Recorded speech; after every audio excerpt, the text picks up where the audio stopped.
Halo semuanya, selamat datang kembali di kuliah Power and Drivetrain Kendaraan bersama saya Yohanes.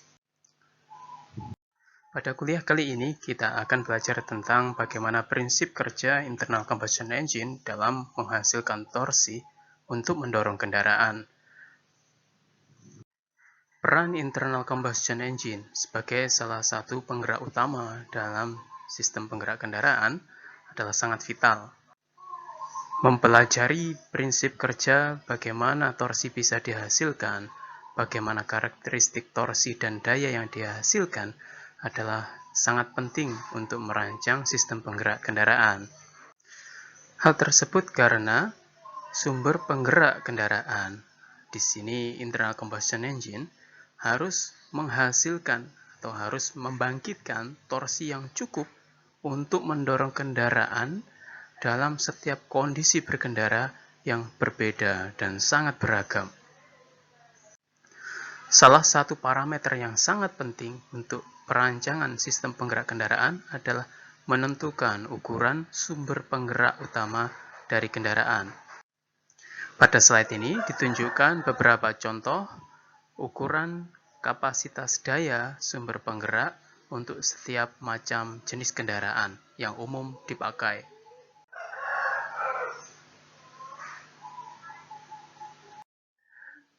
Pada slide ini kita akan belajar bagaimana cara internal combustion engine menghasilkan torsi penggerak. Gambar di sebelah kiri adalah skematik internal combustion engine yang dilengkapi dengan aliran bahan bakar masuk dan aliran keluar gas buang. Bagian inti dari internal combustion engine ini adalah silinder ruang bakar. Di ruang inilah terjadi konversi energi yang pertama, yaitu konversi energi kimia dari bahan bakar menjadi energi termal. Pembakaran yang terjadi di dalam silinder ruang bakar yang tertutup menghasilkan tekanan yang sangat besar sehingga akan mendorong piston yang kemudian pada gilirannya akan mengayuh crankshaft sehingga menghasilkan torsi. Maka di sini terjadilah konversi energi berikutnya di mana energi termal dirubah menjadi energi mechanical. Mekanisme yang digunakan untuk merubah energi termal menjadi energi mechanical ditunjukkan pada gambar bagian tengah. Di sana terdapat piston, conrod, dan crankshaft. Mekanisme crank slider ini akan memfasilitasi konversi dari tenaga termal menjadi tenaga mechanical yang merubah tekanan akibat pembakaran menjadi torsi putaran yang akan mengayuh mesin, yang akan mengayuh kendaraan dan memberikan gaya dorong. Beberapa parameter penting yang akan terkait dengan kinerja engine, internal combustion engine ini ditunjukkan pada gambar sebelah kanan. Di sana ada diameter ruang bakar atau diameter silinder, kemudian ada titik mati bawah BDC dan titik mati atas. Kemudian di sana ada panjang stroke atau langkah piston. Kemudian ada juga sudut crank atau crank angle. Penentuan geometri piston, panjang conrod, dan panjang crankshaft atau jari-jari crankshaft akan sangat berpengaruh pada performa engine. Itu dipandang dari sisi mekanisme. Sehingga ilmu yang digunakan untuk merancang internal combustion engine sangatlah kompleks, mulai dari ilmu kimia energi, dan ilmu mekanisme. Semuanya berpengaruh pada performa internal combustion engine. Konversi energi tersebut bukan tanpa kehilangan energi, bukan tanpa rugi-rugi energi. Seperti yang kita bisa lihat di dalam slide ini, bahwasanya kerugian atau energi loss yang terjadi saat engine mengkonversi bahan bakar, energi di dalam bahan bakar menjadi energi mekanik adalah 62% sampai 69%. Wow, ini nilai yang sangat besar sekali. Energi tersebut hilang dalam bentuk apa? Ya, saudara benar, energi tersebut hilang dalam bentuk panas. Saudara bisa merasakan sendiri kabin mesin. Kalau saudara buka setelah melakukan perjalanan cukup jauh, akan ada panas yang keluar di sana. Itu adalah salah satu bukti bahwasanya terjadi losses energi dalam bentuk panas. Namun, fakta ini justru menarik, karena dengan besarnya kerugian ini, artinya masih banyak tantangan untuk melakukan perbaikan. Artinya banyak peluang untuk melakukan improvement. Perlu dilakukan banyak penelitian untuk mengatasi masalah energi loss yang besar ini. Terdapat beragam jenis internal combustion engine. Salah satu yang paling sering digunakan atau yang paling mudah kita temukan adalah jenis reciprocating engine atau mesin torak. Mesin torak ini pun beragam jenisnya. Ada yang hanya menggunakan satu silinder, ada yang menggunakan beberapa silinder. Mesin torak satu silinder seperti yang dipakai pada sepeda motor kita. Karena jumlahnya hanya satu, maka cc atau kapasitas volume engine-nya juga terbatas. Volume silinder atau kapasitas engine ini biasanya berhubungan dengan kapasitas daya yang mampu dibangkitkan oleh engine tersebut. Oleh karena itu, untuk kendaraan yang berukuran lebih besar, misalkan untuk mobil, jarang yang menggunakan satu silinder, atau hampir kita tidak bisa menemukan mobil dengan sistem penggerak engine satu silinder. Tetapi di sana ada multisilinder.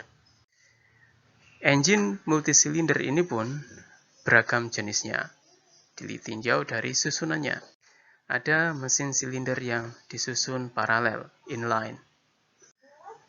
Ada engine yang silindernya disusun membentuk huruf V, seperti yang digunakan oleh Ferrari. Jenis susunan V ini diklaim sangat cocok untuk kendaraan sport karena dia bisa bekerja menghasilkan putaran yang sangat tinggi dan torsi yang besar, namun dengan getaran yang lebih kecil. Ada juga susunan torak atau susunan silinder yang dibentuk radial. Susunan ini jarang kita temui di dalam kendaraan karena dia membutuhkan space yang cukup besar. Jenis mekanisme internal combustion engine yang lainnya adalah rotary engine. Pada gambar sebelah kiri slide, kita bisa melihat bagaimana rotary engine ini bekerja di dalam mengkompresi, kemudian membakar bahan bakar, dan kemudian menghasilkan daya untuk memutar kendaraan. Sistem ini diklaim mempunyai efisiensi yang lebih baik karena meminimalkan gesekan. Di sini kita tidak melihat gesekan antara piston dengan silinder. Kita juga tidak melihat inersia tambahan akibat adanya conrod dan crankshaft. Rotary engine ini juga mempunyai nama lain Wankel engine. Perusahaan otomotif yang menggunakan jenis engine ini salah satunya adalah Mazda. Mazda memasang triple rotor engine dengan kapasitas 250 horsepower pada mobil Mazda tipe RX-8. Berdasarkan jumlah langkah dalam satu siklus untuk menghasilkan daya, internal combustion engine dibagi menjadi dua, yaitu 4-stroke engine, mesin 4 langkah, dan mesin 2 langkah. Pada kuliah ini hanya akan dibahas detail tentang mesin 4 langkah, karena mesin 2 langkah sudah ditinggalkan. Untuk lebih memahami prinsip kerja mesin 4 langkah ini, mari kita lihat gambar pada slide berikut. Ada 4 buah gambar yang masing-masing mewakili satu tahapan langkah atau stroke. Yang gambar pertama adalah intake, kedua compression, yang ketiga expansion, yang keempat adalah exhaust. Pada langkah intake, piston akan bergerak dari atas ke bawah, sehingga akan ada ruang di dalam silinder yang kosong dan memiliki tekanan yang lebih rendah daripada tekanan udara luar. Akibatnya, bahan bakar akan terhisap masuk ke dalam silinder, baik oleh perbedaan tekanan natural ini maupun dengan dipaksa oleh injektor.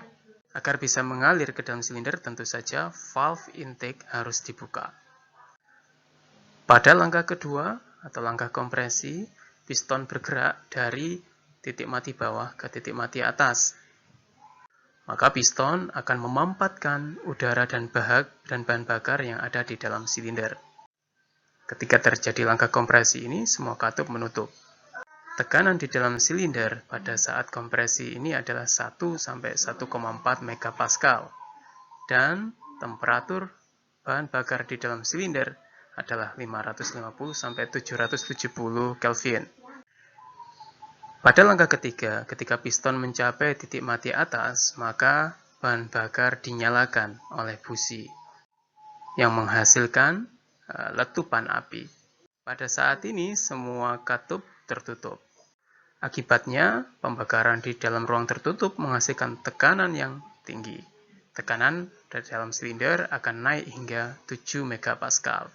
Dan temperatur juga turut naik menjadi 2200 hingga 2300 Kelvin. Kemudian piston akan terus bergerak sampai titik mati bawah. Pada langkah berikutnya, yaitu langkah exhaust, piston akan bergerak dari bawah ke titik mati atas. Sehingga dia akan melakukan langkah seperti kompresi. Namun bedanya di sini, katup buang mulai dibuka agar sisa gas pembakaran yang ada di dalam silinder bisa mengalir keluar. Ketika proses ini terjadi, tekanan di dalam silinder sangat kecil, yaitu 0,1 megapascal, dan temperaturnya turun menjadi 700 hingga 1000 Kelvin. Ada beberapa parameter penting yang perlu diamati untuk setiap siklus. Parameter tersebut adalah tekanan, volume, temperatur, dan kerang angle.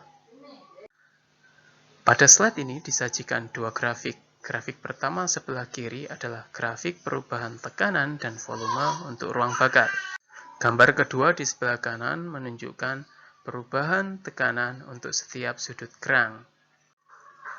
Pada gambar sebelah kiri kita bisa melihat perubahan tekanan untuk setiap langkah.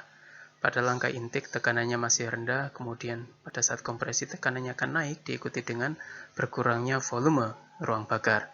Hingga pada saat terjadi pembakaran, piston mengalami ekspansi turun ke bawah sehingga volumenya bertambah diikuti dengan tekanan yang berkurang.